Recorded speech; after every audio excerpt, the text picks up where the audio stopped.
In the previous movie, we talked about some of the current responsive image techniques and why they're not entirely ideal solutions. To gain a better understanding of why these techniques fall short, it's helpful to list out all of the things we need to be able to do in regard to responsive images.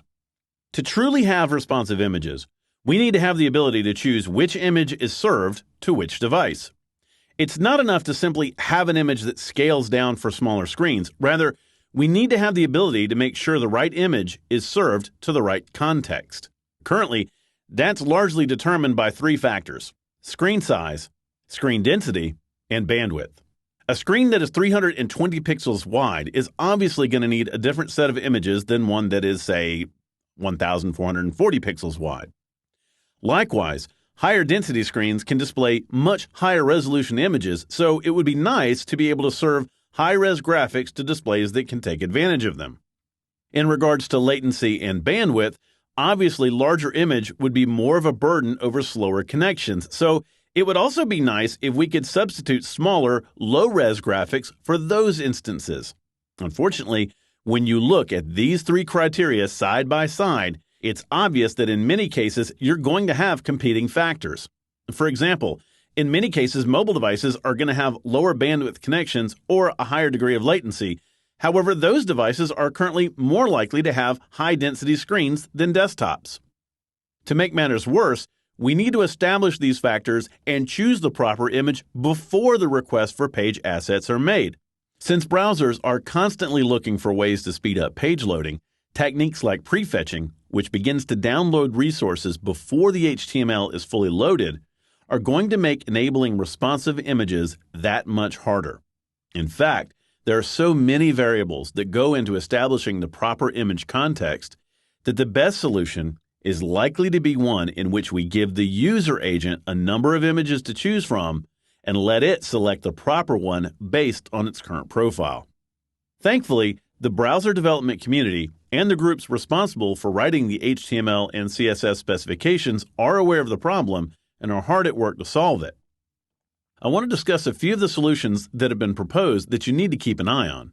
As solutions begin to be implemented, you should be prepared to start experimenting with them in your own workflow.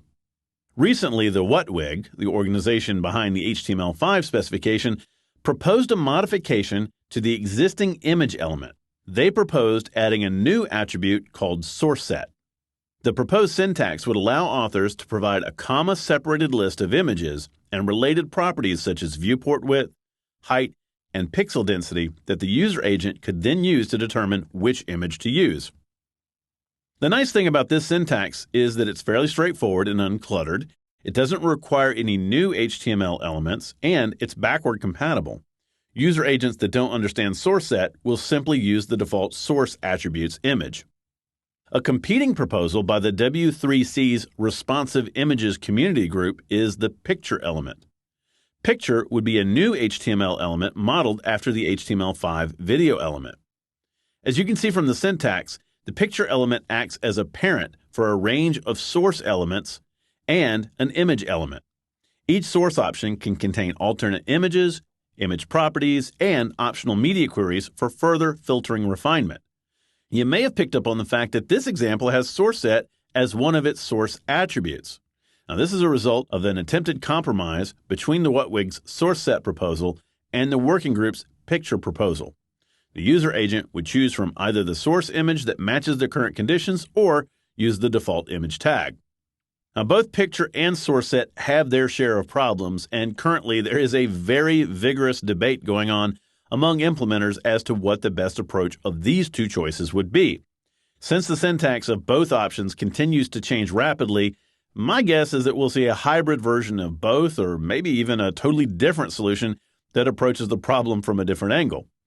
Other proposed solutions have included enhanced meta tags or modifying HTTP headers to contain bandwidth and viewport dimensions. To me, the issues surrounding responsive images illustrate the fact that responsive design is a totally new approach to designing websites, and many aspects of it are still evolving. As such, as a designer, you're going to need to pay careful attention to how techniques change and how implementations are carried out so that you're prepared to adopt them as they mature.